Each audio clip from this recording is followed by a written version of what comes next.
소확행의 저자 배연국이라고 합니다. 왜 사는 걸까? 무엇 때문에 사는 거지? 살다 보면 이런 의문에 가끔 부딪힙니다. 그 질문에 대한 저희 대답은 이것입니다. 행복하기 위해 산다는 것입니다. 너무나 뻔한 얘기 아닙니까? 저는 진부한 얘기, 진리는 진부한 얘기라고 생각합니다.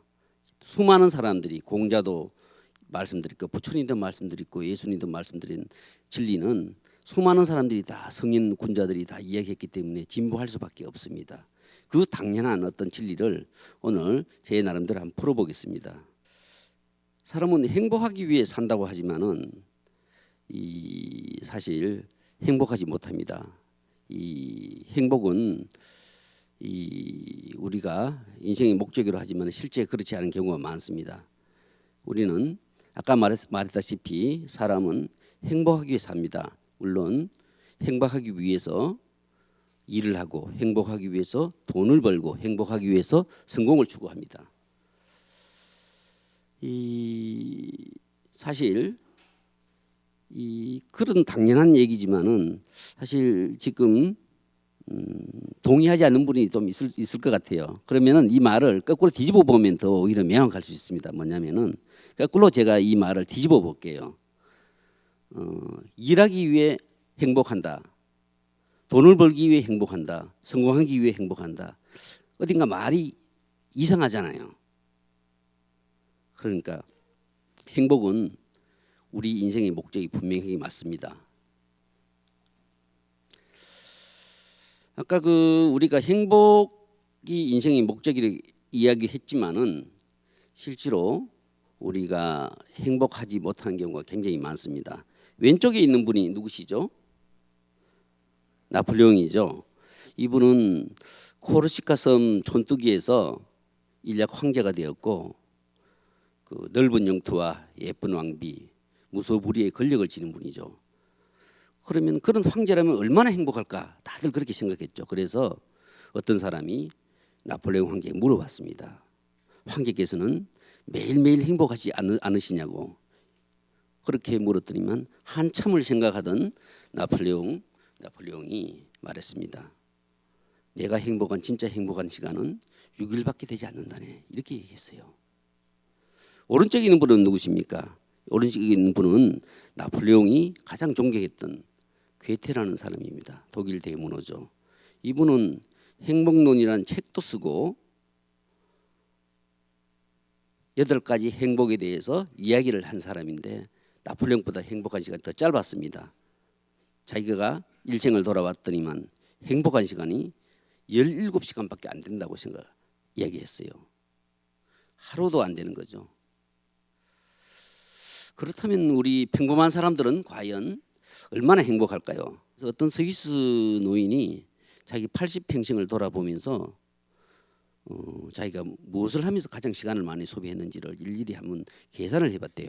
해보니까 이 잠자는 시간이 26년이 나왔고 일하는 시간이 21년이 나왔고 그다음에 먹는 시간이 6년 정도 나왔대요. 그런데 행복한 시간은 46시간밖에 안 나왔어요. 이분도. 이틀이 안 되는 거죠. 제가 이런 생각을 하면서 엘리베이터를 우리가 많이 기다리잖아요. 엘리베이터를 기다리면서 제가 엘리베이터 기다리는 시간은 일생 동안 얼마나 될까 계산을 해봤어요. 해보니까 그것도 하루에 엘리베이터 기다리는 5분을 잡아봤어요. 5분을 잡으면은 한 달이면은 150분이 되잖아요. 1년 잡고 80년을 잡으니까 엘리베이터를 기다리면서 보내는 시간이 100일이 넘더라고요. 무심코 보내는 시간이 굉장히 많습니다. 그런데 아까 엘리베이터 기다리는 시간이 행복한 시간보다도 50배가 많은 셈이죠. 이틀이 안 된다고 했잖아요. 그런데 인간이 행복하기 위해서 아까 산다고 했는데 어떻게 엘리베이터 기다리는 시간보다도 50분의 1밖에 어떻게 안 될까요? 그래서 어떤 분들은 그래서 인생은 삶은 본래 불행한 거야.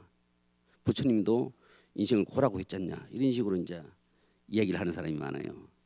저는 그게 아니라고 봅니다.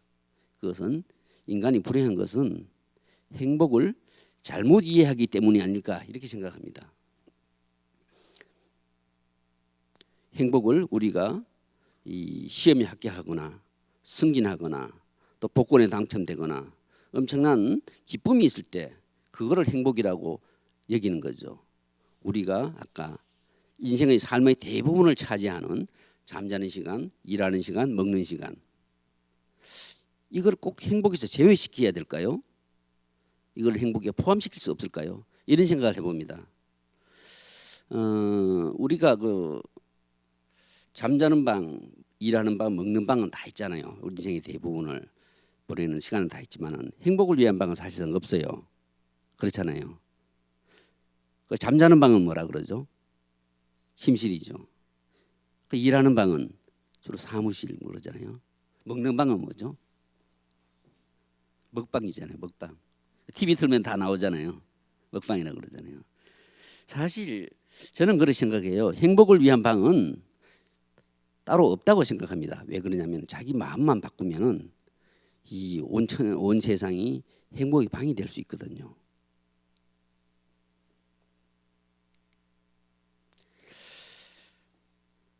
제가 이 산책을 하다 보니까 이 은행나무 아래서 아이들이 이렇게 이 소리로 분주하게 뛰어다니면서 소리치는 거예요. 한 아이가 이제 천안을 다 얻은 듯이 소리치는 겁니다. 엄마 나 은행잎 받았어 이런 식으로 크게 소리를 치는 거예요. 그래서 제가 물어봤죠. 얘야 은행잎을 받아서 뭐하게 하니까 나무 위에서 떨어지는 은행잎을 받으면은 한 가지 소원이 이루어진다는 겁니다. 제가 그렇게 생각을 해봤죠. 이 애야 은행잎을 이렇게 받는 것보다도 너희들이 웃고 뛰어다니면서 노는 게 그게 진짜 중요한 행복 아니겠니? 하늘 위에서 떨어지는 은행잎보다도 무수히 밟고 다니는 이 은행잎들이 노란 은행잎들이 그게 행복이 아니겠니? 이런 생각이 들었어요. 사실 어른들도 이 행운의 세이클로바를 따기 위해서 네이클로바를 이렇게 밟고 다닙니다. 아까 그 세이클로바는 행운의 그 네이클로바는 행운이라고 하지만은 세이클로바의 꽃말은 행복이라고 하잖아요.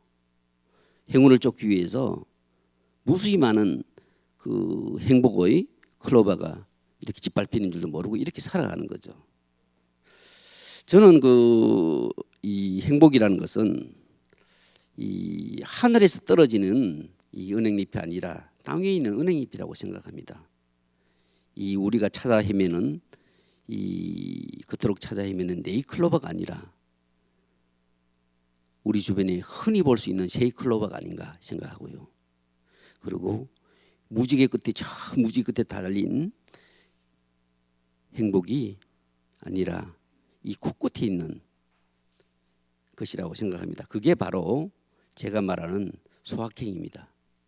소확행이라는 그 용어를 혹시 들어본 적 있으십니까? 소소하지만 확실한 행복이죠. 예, 우리 주변에 작고 일상적인 거기에서 행복을 찾는 겁니다. 제가 그 소확행이라는 책을 냈더니만 어떤 후배가 이렇게 얘기하더라고요. 선배님, 그 이왕이면 책을 내려면은 째째하게 소확행 내지 말고 대확행을 내지 왜 소확행을 냈습니까? 이렇게 얘기하는 거예요. 그러면은 저는 이렇게 생각합니다. 대확행이라는 것은 큰 것을 추구하다 보면은 사실 확률이 줄어드는 거죠. 아까 나폴레옹의 개태처럼 행복할 시간이 줄어들게 됩니다. 소확행이라는 것은 이 작지만 확실하고 행복을 가장 많이 늘릴 수 있는 비결이 아닌가 생각합니다. 이 소확행으로 자주 우리가 이야기되는 것이 이 친구와 커피 마시고 수다 떨고 뭐 이런 게 이제 우리 소확행이라고 많이 얘기하잖아요. 사실상 그런 어떤 우리 소소한 일상에서 행복을 얻는 게 중요하죠. 우리는 이 비행기를 타고 해외에 여행을 하면서 신경것을 보고 감탄을 합니다. 피사의塔탑을 보고 이 감탄을 하고 또 사진도 찍고 그러죠. 그런데 행복에 있어서 중요한 것은 이 피사의 사탑 같은 놀라운 것을 이 감탄하는 것보다도 주변에 있는 파란 하늘이라든지 땅을 뚫고 올라오는 새싹을 보고 이 감사하고 고마움을 느끼는 게 훨씬 중요합니다. 왜 그러냐 하면은 우리가 피사의 사탑 같은 놀라운 광경은 인생에서 몇 번 볼 수 있겠어요. 그렇지만은 우리가 일상의 작은 것에서 행복을 느낀다면은 항상 행복을 느낄 수 있는 거죠. 행복을 보는 두 가지 관점에 대하여 이야기하겠습니다. 행복의 사전적인 의미는 이 삶에서 만족과 기쁨을 느끼어 흐뭇한 상태, 이렇게 보면은 사전적인 용어입니다. 그렇다면 행복의 이 관점은 저는 두 가지로 나눌 수 있다고 봅니다. 하나는 우선 이 삶에서 만족과 기쁨을 주는 어떤 것이 외부에서 공급돼야 되는 것이죠. 하나는. 또 하나는 그 어떤 그 만족과 기쁨이 공급된 걸 보고 내 자신이 흐뭇하게 느끼는 내 자신 주체가 있어야 됩니다. 하나는 외부의 공급과 내부의 수용, 이 두 가지가 있는데 어느 쪽을 중시하느냐에 따라서 행복의 관점도 두 개로 나누어질 수 있다고 봅니다. 이 외부의 그 공급을 중시하는 쪽, 외부의 공급을 중시하는 쪽은 우리가 어떤 계속 욕망을 충족시키기 위해서 무엇인가 계속 제공돼야 한다는 것이죠. 더 좋은 차, 더 맛있는 음식, 더 많은 연봉. 사실 인간의 행복이라는 것은, 인간의 욕망이라는 것은 끝이 없습니다. 이런 식으로 계속 추구를 하는데, 이런 말이 있잖아요. 이 하루를 행복하려면은 목욕을 하고, 일주일 행복하려면은 이발을 하고, 1년을 행복하려면 집을 사라고 얘기했잖아요. 많은 돈을 들여서 집을 사도 그 행복감은 1년을 가기가 힘듭니다. 그래서 욕망의 그 완전한 충족은 사실상 불가능합니다. 그래서 아까 우리가 괴테나 또 나폴레옹이나 또 우리 일반적인 평범한 사람도 계속 불만족의 상태로 가는 것은 욕망의 계속적인 충족을 지향하기 때문에 아닌가 생각합니다. 그러니까 수용을 중시하는 쪽은 굳이 욕망을 계속 충족시키지 않더라도 내 주변의 소소한 것만 행복을 느낄 수 있다면은 그 자체로 만족과 기쁨이 가능하다는 거죠.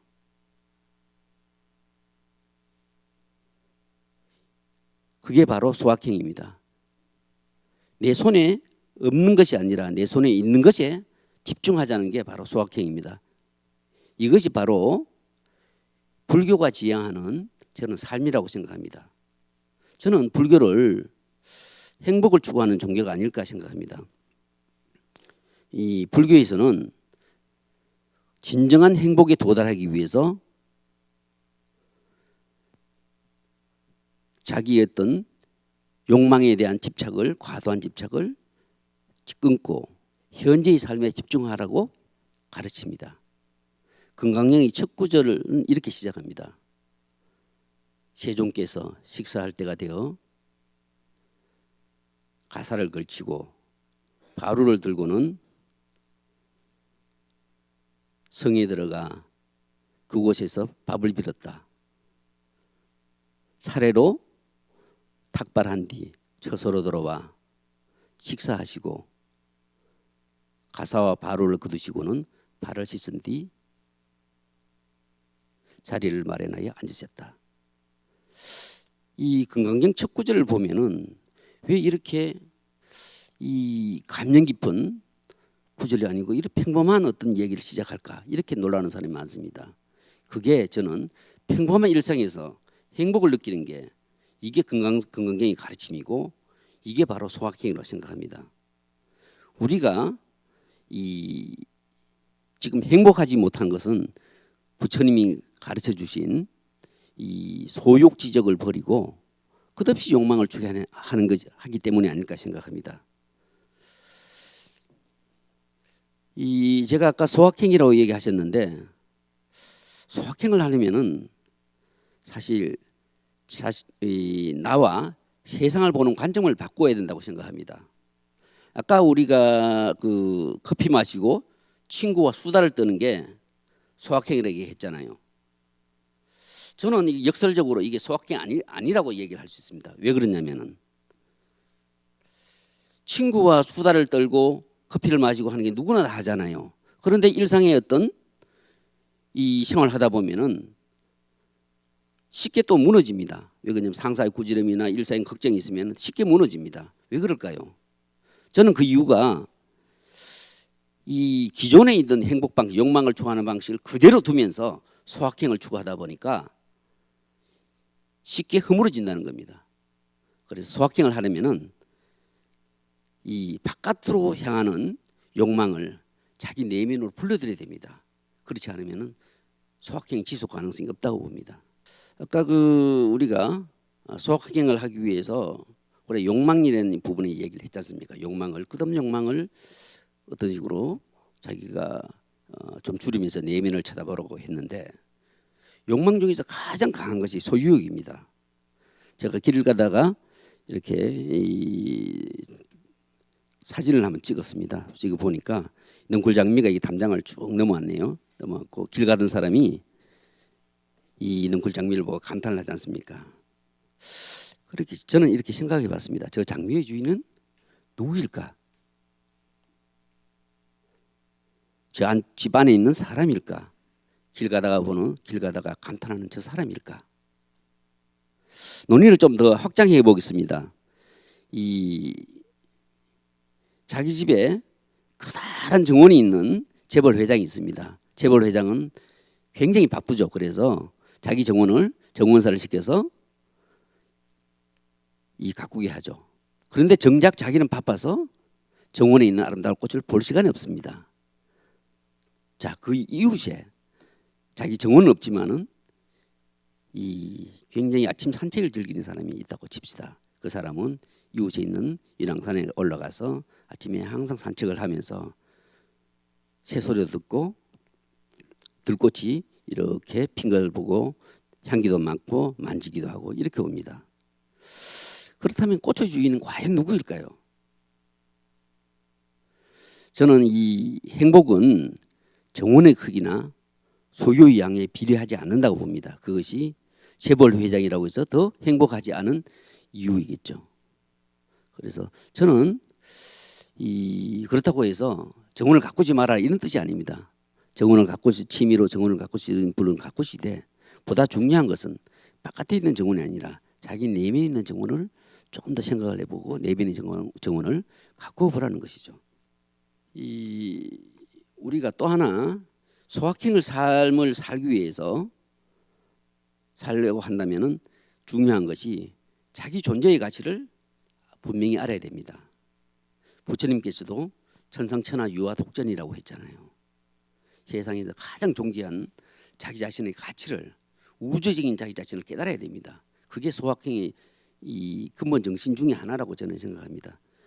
여기 그림이 지금 이 사슬 모양으로 되어 있는 게 DNA 구조입니다. DNA 구조인데 이 띠 모양으로 된 게 당과 인산으로 된 이렇게 띠 모양으로 되어 있고 우리가 띠 옆에다가 조그마하게 밥풀떼기처럼 붙어 있는 게 염기라는 겁니다. 우리가 그 염기서열이라는 말을 쓰잖아요. 이게 밥풀떼기의 배열 순서입니다. 제가 밥풀떼기라고 해서 표현이 좀 그렇습니다만은, 네, 그렇죠. 이 DNA 길이가 이 내 몸속에 있는 한 사람의 DNA 길이가 얼마나 되는지 한번 생각해 본 적이 있습니까? 이 정도 숫자입니다. 이 정도 숫자가 얼마냐면 1억 1,800억 킬로미터입니다. 이 1,800억 킬로미터 감이 잘 안 오시죠? 이게 태양까지가 1억 5천만 킬로미터입니다. 자기 몸속에 있는 DNA를 다 풀어서 연결을 하면은 태양까지 1,200번 갈 수 있는 거리입니다. 내 몸속에. 한 인간이 이렇게 위대합니다. 우리가 유막 의사가 이런 말을 했죠. 이 계자씨 안에 수미산이 들어있다. 그대는 아는가? 이렇게 얘기했잖아요. 저는 이 계자씨가 바로 DNA가 아닌가 생각합니다. 이 DNA 안에 우리가 인간이 경험하고 오늘 보고 듣고 하는 게 모든 게 축적이 됩니다. 축적이 돼서 그게 유전이 되죠. 부처님께서 우리가 가르치신 업이 바로 이게 아닌가 생각합니다. 부처님께서는 정업난면이라고 얘기하셨죠. 자기가 지은 업의 과보는 절대 지울 수 없다. 그게 우리 DNA 속에 기록된 게 누가 지울 수 있겠습니까? 아무도 지울 수 없습니다. 내가 모르는 새에 듣고 한 게 다 기록이 되는 거죠. 그게 그래서 우리가 좋은 업을 선업을 계속 쌓아야 됩니다. 좋은 업을 선업을 쌓아서 그게 계속 축적되면은 그게 이 만대의 유전이 되는 것입니다. 이 왼쪽에 있는 그림이 뭔지 아세요? 이 혈관 속에 있는 적혈구입니다. 이 적혈구는 우리가 어떤 역할을 하냐면은 이 산소를 우리 몸속에 있는 기관에 공급을 하고 이 이산화탄소를 바깥으로 배출하는 기능을 하죠. 그것이 우리가 말하는 호흡입니다. 그것을 잠시만 중단을 하더라도 그것이 우리가 생명을 유지할 수 없습니다. 제가 쓸데없는 일을 좀 합니다.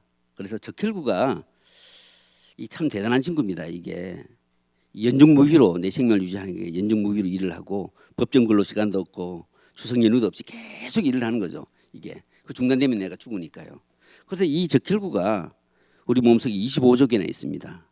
적혈구가 1년 동안 이동한 거리가 얼마나 될까? 제가 하나 숫자를 더 보여드리겠습니다. 이 숫자입니다. 더 동그라미가 많아졌죠. 이거는 1경800조 킬로미터입니다. 이 내 몸속에 있는 이 생명을 유지하기 위해 적혈구가 1년 동안 걸어다 이동한 거리를 합치면은 1경800조인데 감이 잘 안 오르시죠? 이거는 아까 태양으로서의 거리로서는 이 측정이 또 불가능합니다. 우리가 이 햇빛이 1년 동안 가는 거리 1광년이라고 하잖아요. 햇빛이 달까지 가는데 1.2초밖에 안 걸립니다. 1년 동안 간 거리면 얼마나 멀리 가겠습니까? 그런데 햇빛이 1080년 가는 거리입니다.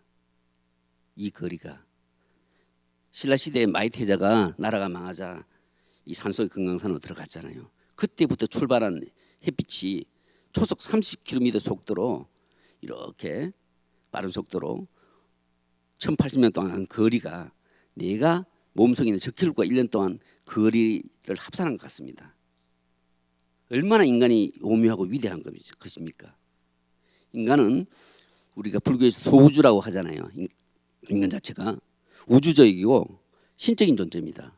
우주 탄생에서부터 지금까지 나의 이래까지 이 내가 존재하기 위해 전 과정이 하나라도 빠짐없어야 됩니다.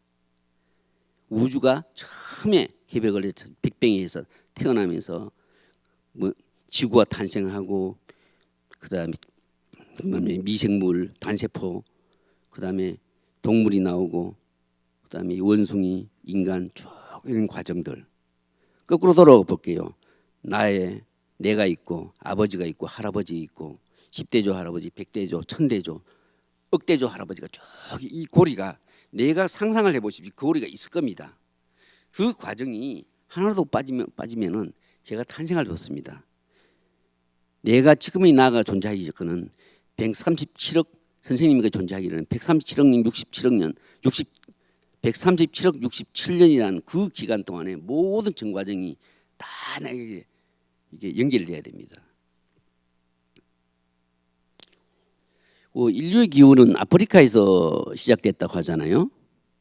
인류의 기원이 아프리카에서 이런 생각을 해봅시다. 내가 아프리카에서 먼 할아버지가 아프리카에서 사냥을 하다 코뿔소에 받쳐 죽었다면은 내 할아버지가 어떤 할아버지 모르겠어요. 그 할아버지 있었을 거 아닙니까? 지금 나는 없습니다. 그 할아버지가 만약에 이 아시아로 이동을 하다가 겨울에 추워서 돌아가셨다면은 나는 없죠. 그리고 이민년한 때 나의 할아버지가 외국인과 싸우다 돌아가셨다면 나는 없습니다. 그 고리가 인연의 고리를 쭉 생각해 보십시오.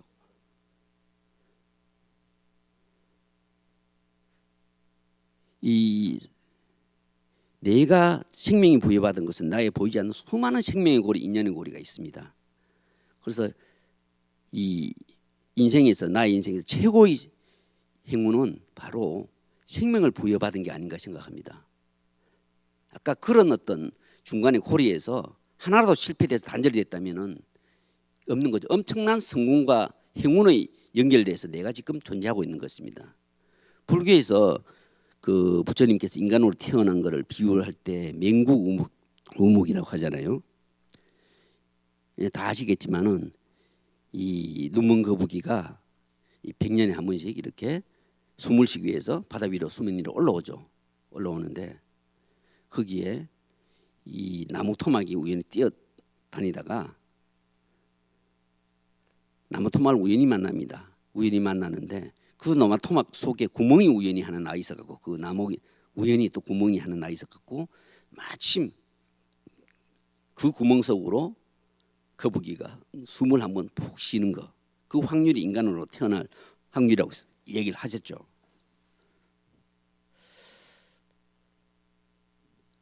인간이라는 게 그렇게 태어나기가 힘들다는 것을 비유적으로 얘기하셨습니다. 지금 제가 아까 인연의 수많은 고리를 얘기하셨는데 우리가 이게 말한 것이 바로 부처님에게 부처님과 맹구우묵하고 너무 일치하지 않습니까? 저는 똑같은 말을 다른 식으로 과학적으로 이제 증명했다고 생각합니다. 놀라운 일이 아닙니까? 이 대목에서 박수 한번 나와야죠. 네, 감사합니다. 인간은 이렇게 이 위대한 가치를 지닌 기적 같은 존재입니다. 내가 기적 같은 존재이고 내 주변에 있는 옆 사람이 기적 같은 존재이고 내 주변에 있는 생명들이 다 기적 같은 존재입니다. 우리가 주인공으로 살지 못하는 것은 기적적인 가치를 자기 있기 때문입니다. 우리가 다른 사람에 대해서 갑질을 한다거나 타자에 대해서 폄하하고 이런 것도 그 기적적인 가치를 망각하기 때문에 나는 것입니다. 기적이란 뭘까요? 어떤 이 히말라야 산에서 이 하산한 사람이 이 겐지 지강을 걸어서 이렇게 건넜대요. 그래서 자기가 건너면서 자기가 설산에서 12년간 수도를 하면서 이런 초능력을 얻었다고 자랑을 했습니다. 그러잖아요. 그러니까 이 나무 밑에서 이 수도를 하던 성자가 말했습니다.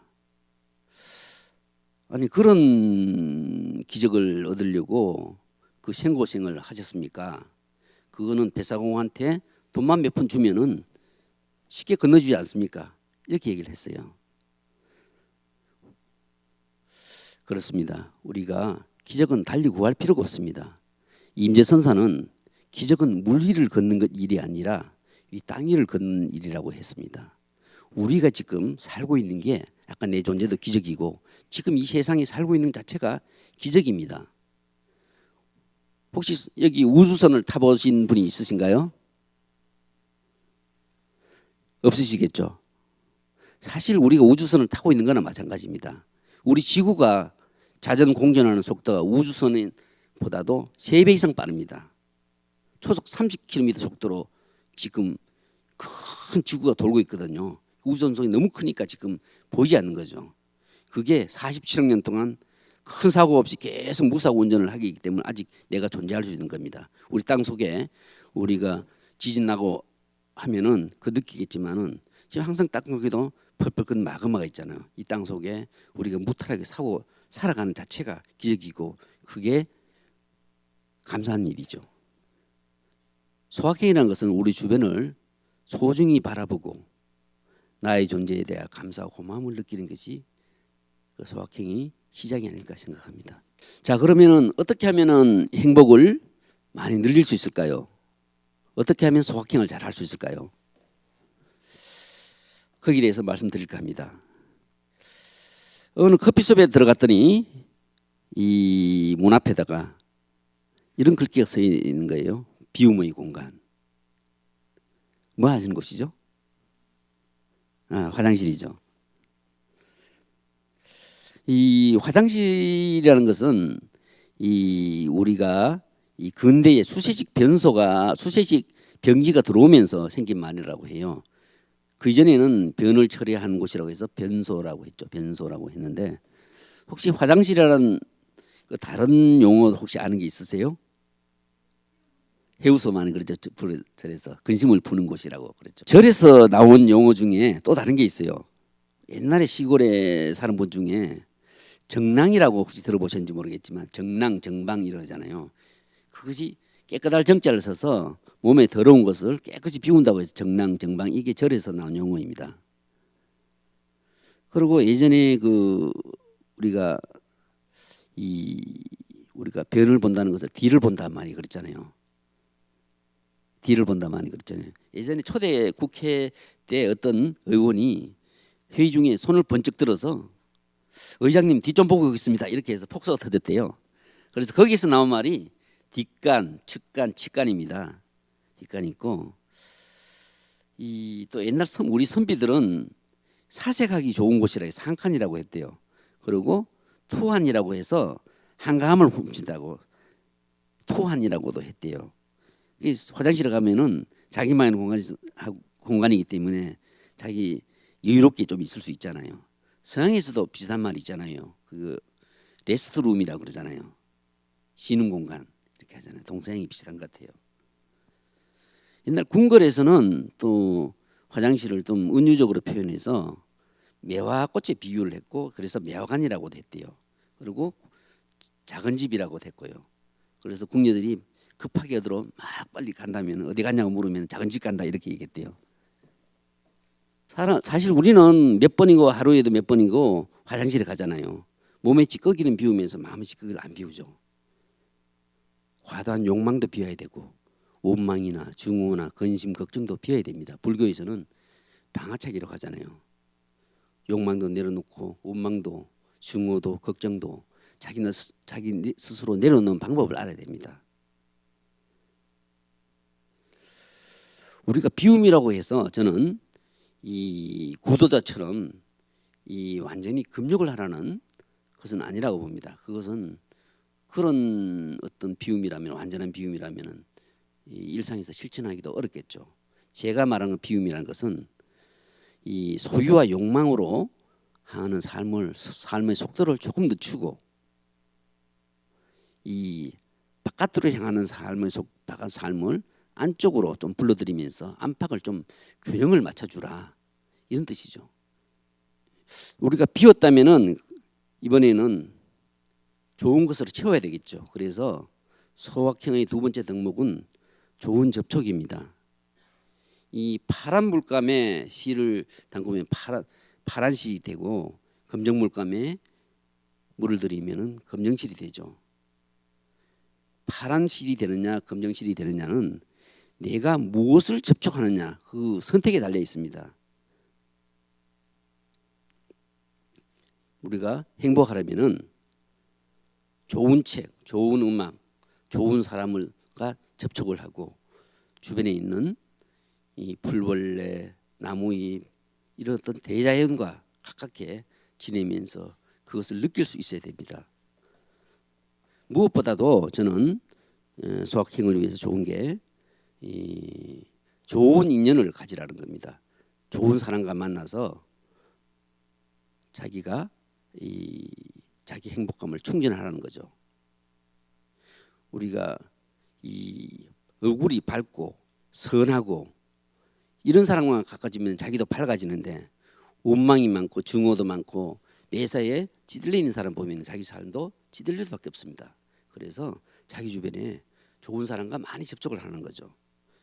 행복의 전염 속도는 독감보다도 더 전염 속도가 강하다고 합니다. 행복의 전염 속도가 과학적으로 조사를 해봤더니만 15%나 된다고 합니다.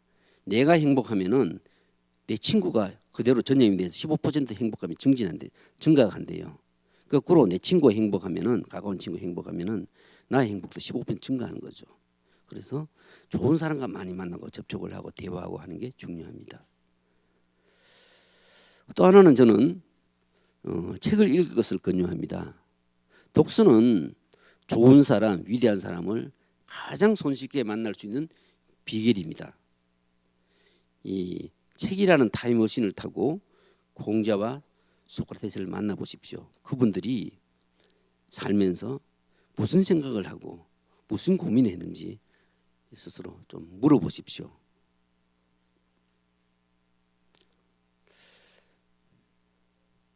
우리는 이 육체의 건강을 위해서 이 맛있는 밥들을 먹기 위해서 이 먼 곳까지 차를 타고 가잖아요. 육체의 건강을 위해서 온갖 것을 좋은 것을 다 먹으면서도 정신 건강을 돌보는 데는 소홀합니다. 행복은 마음속에 있다고 하면서 왜 마음을 돌보지 않는 거죠? 저는 적어도 이 밥 먹듯이 책을 읽을 것을 많이 권유합니다. 좋은 책을 밥 먹듯이 읽고 그러면은 자기 내면도 더욱 풍성해지지 않겠습니까?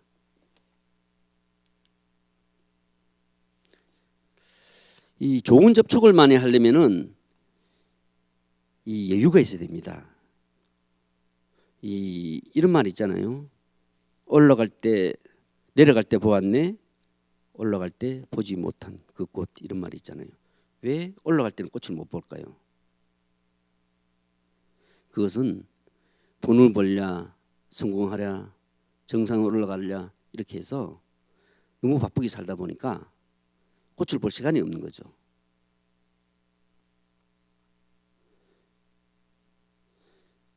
여유가 있어야 내 주변에 있는 꽃도 보이고 새소리도 들릴 수 있습니다. 한자 바쁠, 여기 나온 한자가 바쁠망자입니다. 바쁠망자는 마음심과 죽을 망자로 구성되어 있죠. 마음이 죽는다는 뜻입니다. 행복은 마음속에 있다고 하는데 마음이 죽으면 행복이 어디에서 머물겠습니까?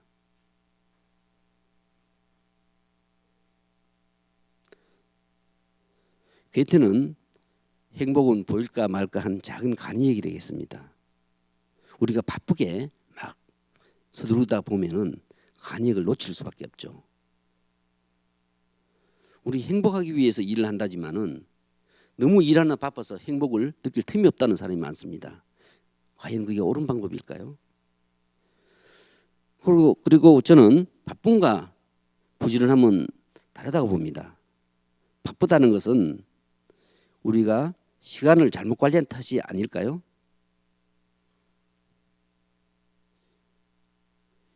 우리가 부지런하게 열정적으로 사는 것도 좋지만 바쁘게 살아서는 안 된다고 생각합니다. 우리가 그 모임에 나갈 때 너무 빠듯하게 나가지 말아야 합니다. 어떻게 빠듯하게 나가다 보면 시간이 늦으려고, 시간이 안 늦으려고 막 에스컬레이터 위에서 걸어 다니고 막 이렇게 하다 보면 마음이 조급은 나서 이 친구와 만나는 즐거운 감정이 이미 반감이 될 수밖에 없습니다. 좀 미리 한 10분 일찍 간다면은 주위에 있는 친구들이나 주위에 있는 사람들의 얼굴도 보일 것이고 그 보도블랙이 난 작은 들꽃들도 이 눈에 보일 것입니다. 저는 이 출근을 아침에 1시간 이상 일찍을 합니다. 그러면은 이 겨울철 같은 좀 어둑어둑할 때도 있죠. 그러면은 어떤 경우는 이 골목 안쪽이 풀벌레 소리가 가득 메워질 때도 있어요. 그리고 좀 일찍 오다 보면은 여름 같은 데는 텅 빈 골목길에 이 파란 하늘과 또 그러고 새싹들이 올라오는 것도 보이고 그러면서 삶의 희열을 많이 느끼죠. 제가 한 가지 물어볼까요? 지구를 움직이는 방법 아세요? 저는 이거라고 생각합니다. 지구를 움직이려면 천천히 걸어 보십시오. 천천히 한 발자국을 앞으로 걸으면 지구가 한 발자국 뒤로 갈 것입니다. 하여튼 그런 천천히 어떤 자기가 이렇게 소요하면서 천천히 걸으면 이 자기가 보지 못한 여러 가지 행복감이 밀려들 수 있습니다. 지난 여름 굉장히 더웠죠. 굉장히 고생 많으지 않으셨습니까? 저도 굉장히 많이 더웠어요. 이놈의 더위 언제 가나 이렇게 생각을 했죠. 그래서 그때 좀 누가 이제 카톡에서 이게 많이 봤을 겁니다. 이게 보내왔더군요. 그래서 이 버티자 그래봤자 열대야. 굉장히 재밌죠. 발상이 굉장히 기발하지 않습니까? 저도 이제 이 메시지를 받고 나서 이런 생각을 좀 바꿔봤어요. 이 제가 이 열대야 때문에 밤잠을 설치지만은 제가 과연 살면서 앞으로 몇 번의 여름을 더 만날 수 있을까? 내가 살아 있으니까 이 더위도 느끼는 거 아니냐? 이렇게 생각하니까 오히려 더위가 예전처럼 그렇게 굉장히 고통스러운 게 덜 느껴지더라고요. 모든 것은 이렇게 마음먹기에 달렸다고 봅니다. 환경에서도 일체 유심조라고 하잖아요. 행복하기 위해서는 이런 긍정적인 삶의 자세가 필요하다고 봅니다. 왜냐하면은 행복의 파랑새가 사는 곳은 긍정의 집에서만 긍정의 집에서 살기 때문입니다. 긍정의 집에는 미소와 사랑이 머물지만은 부정의 집에서는 원망과 짜증이 있습니다.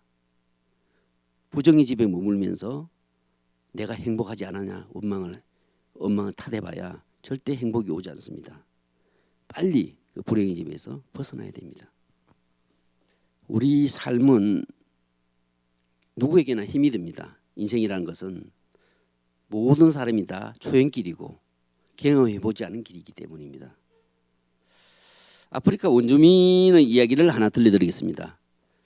어떤 서양 선교사가 이 아프리카에 선교하러 갔다가 원주민들과 함께 강을 건너게 되었어요. 이 원주민들은 강을 건널 때 저마다 무거운 돌을 하나씩 머리이거나 가슴에 안고 건너는 것이었어요. 선교사가 그렇게 생각했죠. 그냥 건너면 쉬울 텐데 왜 굳이 무거운 돌을 안고 건너나 이렇게 생각했죠. 선교사에게도 돌을 하나 주길래 마지못해 받았죠.